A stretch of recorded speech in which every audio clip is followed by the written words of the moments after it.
Complete ನ್ಯೂಸ್ಗೆ ಸ್ವಾಗತ. ನಾನು ಸೌಮ್ಯ ಮಳಲಿ. ಕನ್ನಡ ಚಿತ್ರರಂಗದ ಹಿರಿಯ ನಟ ಲೋಹಿತಾಶ್ವ ಆಸ್ಪತ್ರೆಗೆ ದಾಖಲಾಗಿದ್ದಾರೆ. ಹೃದಯಾಘಾತ ಆದ ಹಿನ್ನೆಲೆಯಲ್ಲಿ ಅವರನ್ನ ಅವರ ಕುಟುಂಬಸ್ಥರು ಆಸ್ಪತ್ರೆಗೆ ದಾಖಲಿಸಿ ಚಿಕಿತ್ಸೆ ಕೊಡಿಸ್ತಾ ಇದ್ದಾರೆ. ಕುಮಾರಸ್ವಾಮಿ ಲೇಔಟ್ ಸಾಗರ್ ಅಪೋಲೋ ಆಸ್ಪತ್ರೆಯಲ್ಲಿ ಅವರಿಗೆ ಚಿಕಿತ್ಸೆ ಮುಂದುವರೆದಿದೆ. ಲೋಹಿತಾಶ್ವರಿಗೆ ಐಸಿಯುನಲ್ಲಿ ವೈದ್ಯರು ಚಿಕಿತ್ಸೆಯನ್ನ ಕೊಡ್ತಾ ಇದ್ದಾರೆ. 2 ದಿನ ಏನು ಹೇಳಲಾಗದು ಅಂತ ವೈದ್ಯರು ಹೇಳಿದ್ದಾರೆ ಅಂತ ನ್ಯೂಸ್ 18 ಕನ್ನಡಕ್ಕೆ ಲೋಹಿತಾಶ್ವ ಕುಟುಂಬಸ್ಥರು ಮಾಹಿತಿಯನ್ನ ಕೊಟ್ಟಿದ್ದಾರೆ. ಹೃದಯಾಘಾತ ಆದ ಹಿನ್ನೆಲೆಯಲ್ಲಿ ಸಾಗರ್ ಅಪೋಲೋ ಆಸ್ಪತ್ರೆಗೆ ಅವರನ್ನ ದಾಖಲಿಸಲಾಗಿದೆ, ಚಿಕಿತ್ಸೆಯನ್ನ ಕೊಡಿಸಲಾಗ್ತಾ ಇದೆ. ಸದ್ಯದ ಮಟ್ಟಿಗೆ ವೈದ್ಯರು ಕೊಟ್ಟಿರುವ ಮಾಹಿತಿ ಪ್ರಕಾರ ಲೋಹಿತಾಶ್ವ ಅವರ ಕಂಡೀಷನ್ ಸ್ವಲ್ಪ ಕ್ರಿಟಿಕಲ್ಲೇ ಇದೆ. ಯಾಕಂದ್ರೆ 2 ದಿನಗಳ ಕಾಲ ನಾವು ಏನೂ ಹೇಳೋಕ್ಕಾಗಲ್ಲ ಅಂತ ಹೇಳಿದಾರಂತೆ ವೈದ್ಯರು. ಹಾಗಾಗಿ ಸದ್ಯ ಚಿಕಿತ್ಸೆ ಅವರಿಗೆ ಮುಂದುವರೆದಿದೆ ಅಂತ ಅವರ ಕುಟುಂಬಸ್ಥರು ಮಾಹಿತಿಯನ್ನ ಕೊಟ್ಟಿದ್ದಾರೆ.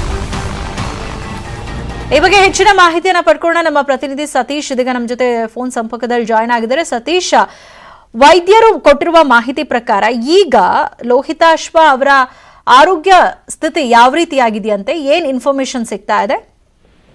ಎಸ್ ಸೌಮ್ಯ, ವಯೋಸಹಜ ಕಾಯಿಲೆಯಿಂದ ಬಳಲಿದಂತಹ ಲೋಹಿತಾಶ್ವ ಅವರಿಗೆ ಒಂದು ಹೃದಯಾಘಾತವಾದ ಹಿನ್ನೆಲೆಯಲ್ಲಿ ಇವತ್ತು ಅವರ ಕುಟುಂಬಸ್ಥರು ಅವರನ್ನ ಕುಮಾರಸ್ವಾಮಿ ಲೇಔಟ್ನ ಒಂದು ಸಾಗರ ಅಪೋಲೋ ಆಸ್ಪತ್ರೆಗೆ ದಾಖಲಿಸಿ ಐಸಿಯುನಲ್ಲಿ ಒಂದು ಚಿಕಿತ್ಸೆಯನ್ನು ಕೊಡ್ತಿದ್ದಾರೆ.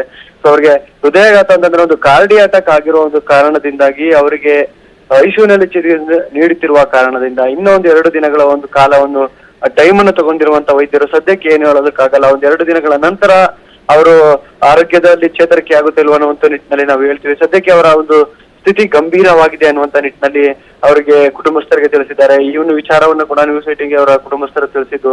ಸೊ ಒಂದು ರೀತಿಯಲ್ಲಿ ಲೋಹಿತಾಶ್ವ ಅವರ ಆರೋಗ್ಯದಲ್ಲಿ ಒಂದು ರೀತಿ ಆತಂಕ ಉಂಟಾಗಿದೆ ಅಂತ ಹೇಳ್ಬೋದು. ನೀವು ಸಾಕಷ್ಟು ಇತ್ತೀಚೆಗಷ್ಟೇ ಶಿಕ್ಷಕರ ದಿನಾಚರಣೆ ಸಂದರ್ಭದಲ್ಲೂ ಕೂಡ ಫಿಲ್ಮ್ ಚೇಂಬರ್ನ ಒಂದು ಸನ್ಮಾನದಲ್ಲಿ ಭಾಗಿಯಾಗಿದ್ದಂತ ಲೋಹಿತಾಶ್ವ ಅವರು ಅಲ್ಲೊಂದು ಸನ್ಮಾನವನ್ನು ಸ್ವೀಕರಿಸಿ ಅಲ್ಲೂ ಕೂಡ ಒಂದು ಆರೋಗ್ಯಯುತವಾಗಿ ಇರುವ ಬಗ್ಗೆ ಮತ್ತು ಒಂದಷ್ಟು ವಿಚಾರಗಳನ್ನ ಹಂಚ್ಕೊಂಡಿದ್ರು. ಆದ್ರೆ ದಿಢೀರನೆ ಈಗ ಅವರಿಗೆ ಈ ರೀತಿ ಆಗಿರುವಂತದ್ದು ಒಂದು ರೀತಿಯಲ್ಲಿ ಚಿತ್ರರಂಗಕ್ಕೆ ಮತ್ತೊಂದು ಹೊಡೆತ ಬೀಳುತ್ತಾ ಒಂದು ಆತಂಕದಲ್ಲಿದೆ ಅಂತ ಅನ್ನುವಂತ ಇದೆ. ಸೌಮ್ಯ, ಥ್ಯಾಂಕ್ ಯು ಸತೀಶ್ ತಮ್ಮೆಲ್ಲ ಇನ್ಫಾರ್ಮೇಶನ್ಗೆ.